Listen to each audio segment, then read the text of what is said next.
Recently, Supreme Master Ching Hai graciously allowed our association members to gather for an international seminar. It was a joyous occasion as Master and disciples reunited to meditate and pray for peace. During her visit to meet with our association members, Supreme Master Ching Hai also spoke of the teachings of past masters and answered the spiritual questions of fellow initiates. Throughout the ages, compassionate, enlightened masters have urged people to surrender to the greater universal power by seeking the divine within, from which all other goodness and happiness follow. This message was echoed again in the Sufi story, The Saint and the Sinner, which Supreme Master Ching Hai shared with our association members during the international gathering on December 21st, 2008.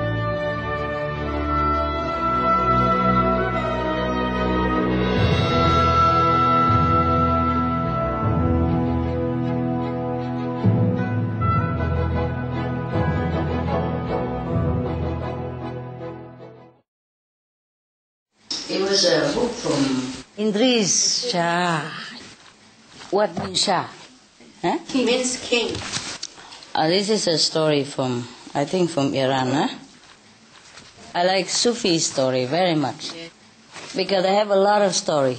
Yeah, not just talk, lecture, but story. And you can tell children and women, everybody likes. Okay, let's begin with a story called The Saint and the Sinner. A very nice story. I like the book called The Wisdom of the Idiot. It's a very funny book. I guess they make fun of themselves too, the saint, yeah? Call themselves idiot. Lao Tzu also say that, He say that the wise one look like the idiot. There was one time a Dervish devotee who believed that it was his job to correct those sinners, the ones who do evil things in the world. He thinks he's very saintly. He's a dervish. Dervish is one of the Muslim tradition, The dervish, they dance a lot. They're happy people. At that time, you still have good master. Maybe you still have now. Yeah, it's hard to find enlightened master. Also, even hard to find enlightened dervish. So this one is a dervish, and he thought he's very enlightened, very saintly. So he took upon himself to go and reproach those who were doing no good, according to his standard. And he also wanted to preach to them spiritual ideas, reproach them for what they're doing wrong, and telling them what they must do, they should do. Some busybody, How do you like my clothes? Yes. Be fresh, go free. Save the planet. And be fresh. Everything new now is like that. Yeah. You can also do that. You paint it on, Or you stick on, So he believed that if he teach them the wrong thing that they're doing, tell them not to do it, and tell them the right thing, then they're going to find the truth and the right path. But in this book, the author wrote that this dervish, however, did not know that a teacher is not only the one who tells others to do things by acting through fixed concepts, but the teacher must also know, the innermost situation of himself and of the person he wants to teach also. But this dervish did not know, because if you don't know it, then you might suffer a reverse effect. Yeah. Instead of wanting to be good and positive, if he doesn't know the inner situation, maybe not inner connection with God, maybe, or not the inner connection of the person that he wants to reproach, then the effect will not be as he wants but it may be opposite. Yeah, that's what the book wants to tell us. But of course, he doesn't know all this. So, because of that, one day he has found himself a victim. Wow, he found a guy who is addicted to gambling. Put money and want to gain a lot, but mostly lose a lot. So this so-called saintly dervish, took upon himself as a job to cure this man's habit. So every day the sinner, the gambler, left his house for the casino. The dervish wait outside his house already. Every time he left for the casino to gamble, the dervish put a stone opposite of his house, in front of his door. So every time he marked it like that, he intended for the gambler to be reminded of his evil sin, so that he cannot forget that he's a sinner every day, Hopefully one day he will cure himself. So the gambler, each time he left his house and go for the casino, he felt very, very guilty. And each time he come back, he saw another stone on the pile outside of his house. Did you ever see those stone piling on top of each other? Oh, the Tibetan does that a lot. Maybe it's a similar story. Maybe the person who went on pilgrim put a stone there for the sin of his neighbor or something. Or maybe himself. Yes. In the old tradition, there was one Chinese woman. She also cured herself this way. Whenever she does the wrong thing, she put a black bean in the left side jar. Whenever she does a good thing, she put a white bean on the right side jar. So like that she knows how much good she did and how much bad she did. And slowly, slowly, more white and less black. So there were two people involved here. The gambler, every time he passed the stone, he felt terrible, guilty, yes. And the dervish who put the stone there feel very angry and more like agitated, toward the gambler, like he has not changed. Today I still have to put another stone on for him. And he was very angry, negative feeling. That's a really busybody. Just go home, meditate, maybe. It's better for him.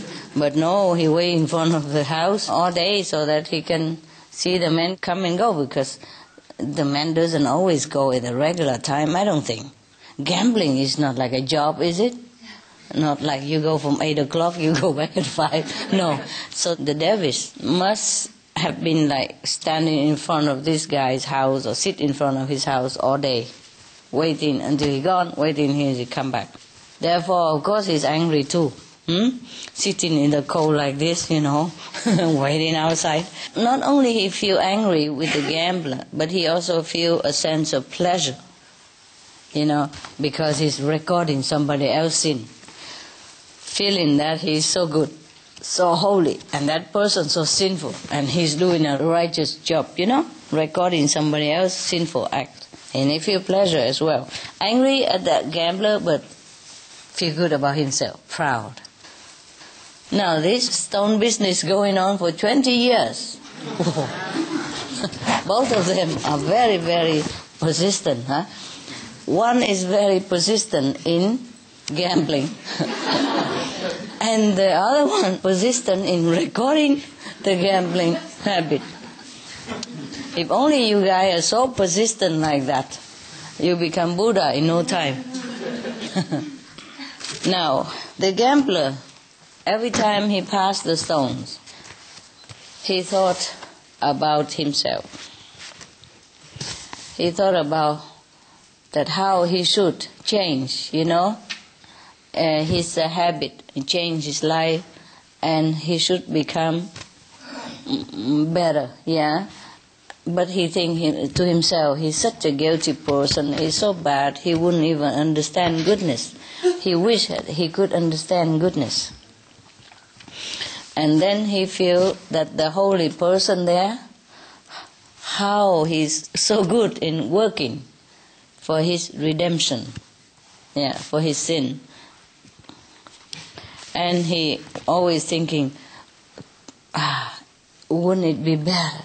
How would it be nice if I become like him, like the dervish saint? But I don't think I could even repent. I could not even repent and change my life, not to talk about becoming like him, because his place, the dervish place, is surely high in heaven, that I could never dream of touching his feet. And he must be, chosen among the saintly elect in heaven. If he left this world, after he died, the dervish surely will sit among the chosen elect in heaven. He was thinking all this goodness about the dervish and feeling shameful of himself every day, but continue doing it because he's a kind of compulsive gambler, addictive. He can't quit. Some people can't quit, that's what they say. But he feels guilty for 20 years, can you imagine? But at least he felt the goodness from the dervish. So it's a mixed feeling, He feels good about the dervish and feels guilty about himself. He feels like he could never change his way of life, and he feels, the dervish is really so saintly, working for his sake, to redeem him. One so-called holy man thinking, and the other guy is a sinner thinking. Both of them thinking. Now we see what heaven thinks. One day it happened that there's a natural disaster in that area, and both of the men died at the same time. And both of them went in front of the angel. The angel of death came. And the angel said to the sinner, the gambler, very gently and lovingly, you are to come with me to heaven. So the gambler was very, very shocked and said, how can this be? You must be mistaken. Yeah, I am a sinner. I should go to hell. You are looking for the devotee, I think, the dervish. He's right there. It's not me, that guy. Who always sat opposite my house, who has tried to reform me for 2 decades. So that is a man you are looking for. So the angel say, the devotee? The dervish? No. He will be taken to the lower regions, since he has to be roasted on a spit. So the gambler could not bear anymore. He screamed. He said, what kind of justice is this? Yeah?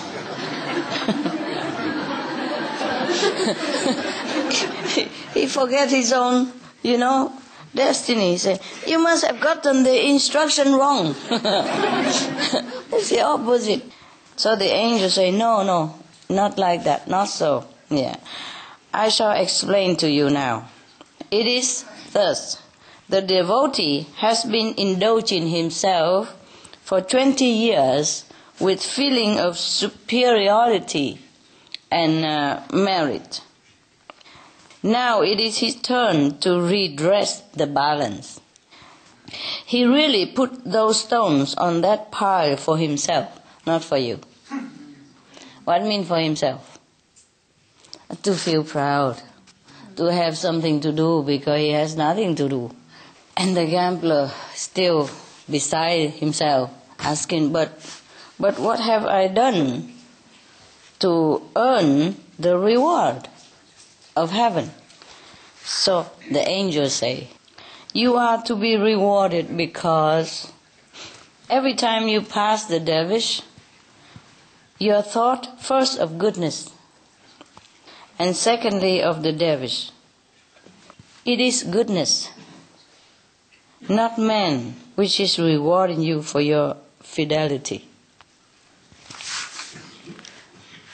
Wow, that's a very good story, huh? Why do you think the dervish is punished and the so-called sinner is rewarded?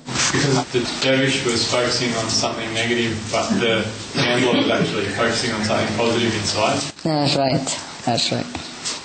The dervish was very proud of himself being a good man. Right, right. In fact, he is. He wasn't. Not too good, right.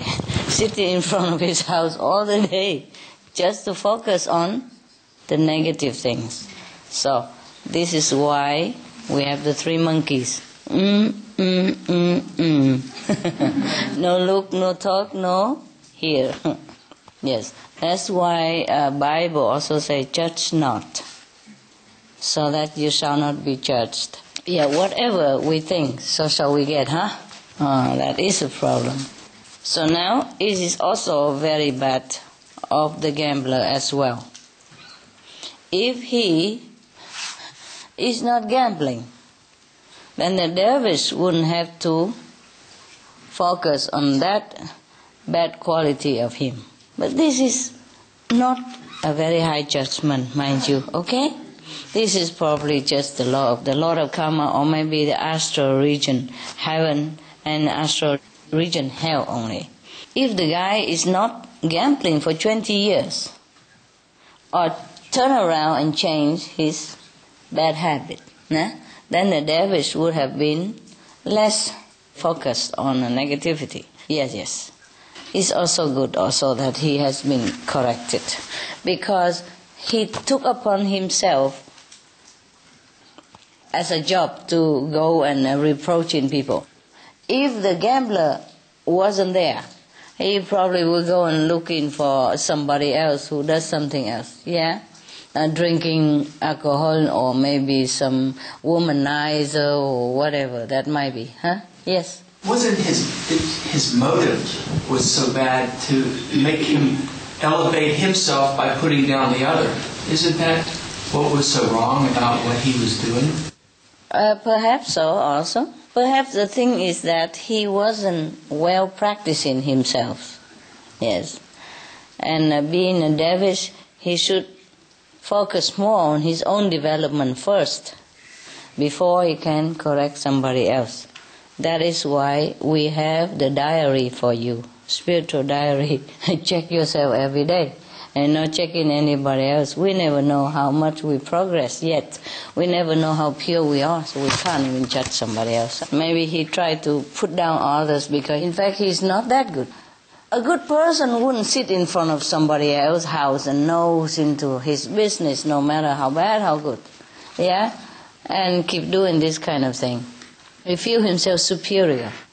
But this is also a lesson for us that we should never do any bad thing to provoke somebody else into thinking negatively about us even.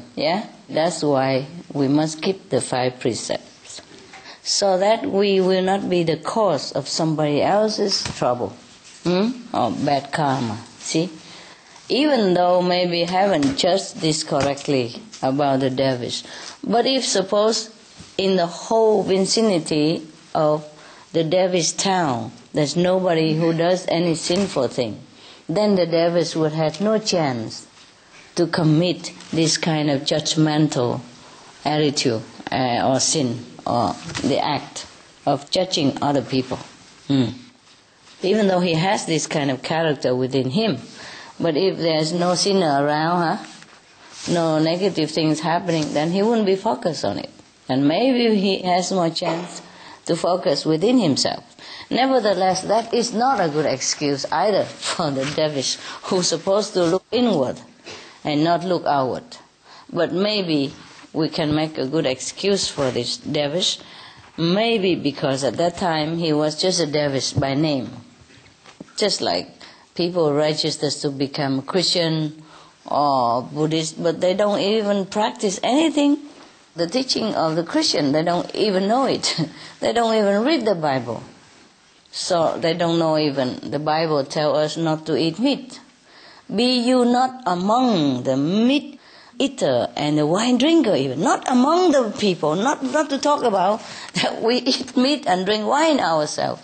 How obvious it is, but how many people read it and how many people understand it.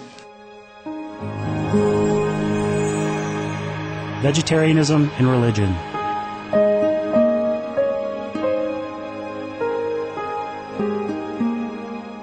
The Baha'i Faith. Regarding the eating of animal flesh and abstinence therefrom, know thou of a certainty that in the beginning of creation God determined the food of every living being, and to eat contrary to that determination is not approved. Selections from the Baha'i writings of some aspects of health and healing. Buddhism. All meats eaten by living beings are of their own relatives. Lankavatara Sutra. Gaudai, the most important thing is to stop killing, because animals also have souls and understand like humans. If we kill and eat them, then we owe them a blood debt. Teachings of the Saints. Christianity. Meats for the belly, and the belly for meats, but God shall destroy both it and them. Holy Bible. And while the flesh was yet between their teeth, ere it was chewed, the wrath of the Lord was kindled against the people, and the Lord smote the people with a very great plague. Holy Bible. Confucianism. All men have a mind which cannot bear to see the sufferings of others. The superior man, having seen the animals alive, cannot bear to see them die. Having heard their dying cries, he cannot bear to eat their flesh. Mencius. Essenes. I am come to end the sacrifices and feasts of blood, and if ye cease not offering and eating of flesh and blood, the wrath of God shall not cease from you. Gospel of the Holy 12. Hinduism. Since you cannot bring killed animals back to life, you are responsible for killing them. Therefore you are going to hell. There is no way for your deliverance. Adilila. He who desires to augment his own flesh by eating the flesh of other creatures lives in misery in whatever species he may take his birth. Mahabharata anew. Islam. Allah will not give mercy to anyone except those who give mercy to other creatures. Hadith. Do not allow your stomachs to become graveyards of animals. Hadith. Jainism. A true monk should not accept such food and drink as has been especially prepared for him involving the slaughter of living beings. Sutra Kritanga. Judaism. And whatsoever man there be of the house of Israel, or of the strangers that sojourn among you, that eateth any manner of blood, I will even set my face against that soul that eateth blood, and will cut him off from among his people. Holy Bible. Blood meaning flesh. Sikhism. Those mortals who consume marijuana, flesh and wine, no matter what pilgrimages, fasts and rituals they follow, they will all go to hell. Guru Granth Sahib. Taoism. Do not go into the mountain to catch birds and nets, nor to the water to poison fishes and minnows. Do not butcher the ox that plows your field, tract of the quiet way. Tibetan Buddhism. The offering to the deities of meat obtained by killing animate beings is like offering a mother the flesh of her own child, and this is a grievous failure, the supreme path of discipleship. Zoroastrianism. Those plants I, Ahura Mazda, or God, rain down upon the earth to bring food to the faithful and fodder to the beneficent cow. Avesta. Everybody knows that vegetarian diet is good for health and to save the planet. They will be awakening their own great, compassionate, loving self-nature, and then their level of consciousness will rise up automatically, and they will understand more than they ever did, and they'll be closer to heaven than what they are right now. So, to be somebody, to be a religious person, we have to practice the religious doctrine, not just by name. Too many are names and not real, just name.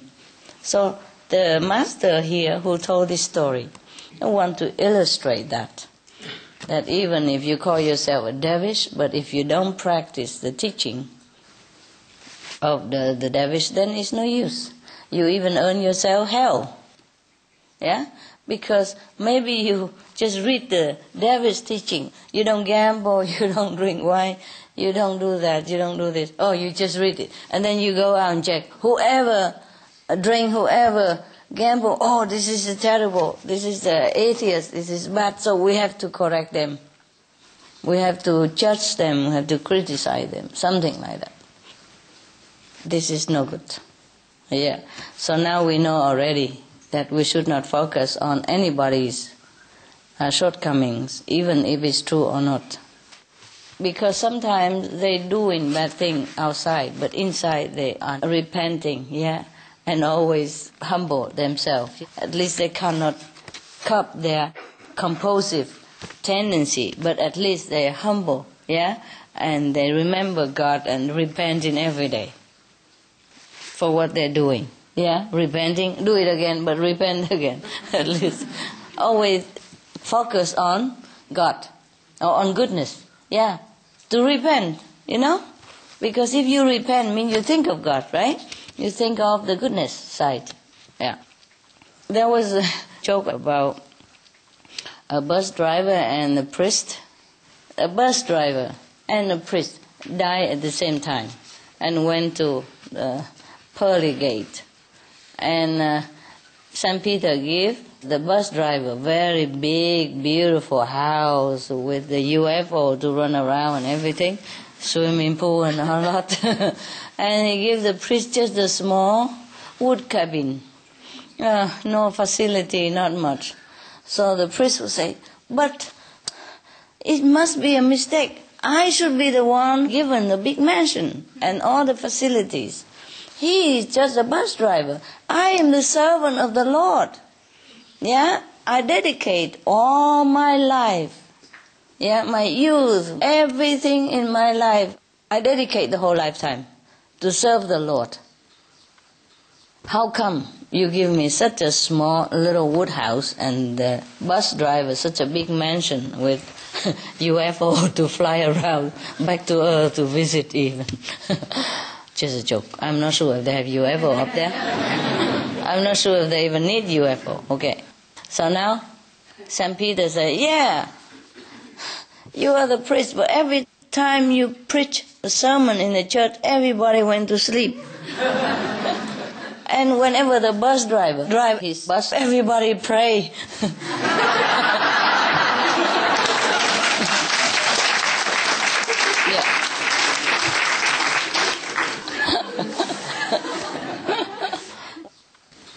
Wow, this is very terrible to be punished for piling the stone, eh?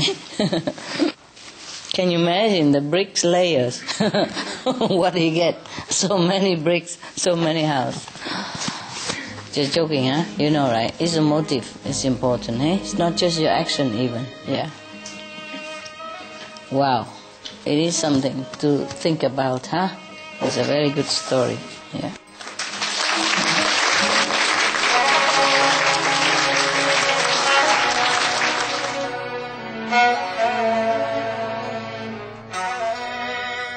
It was a pleasure to have you with us today for Between Master and Disciples. Animal World, our co-inhabitants, is up next, right after Noteworthy News, here on Supreme Master Television. May Providence grace your life with tranquility and divine love.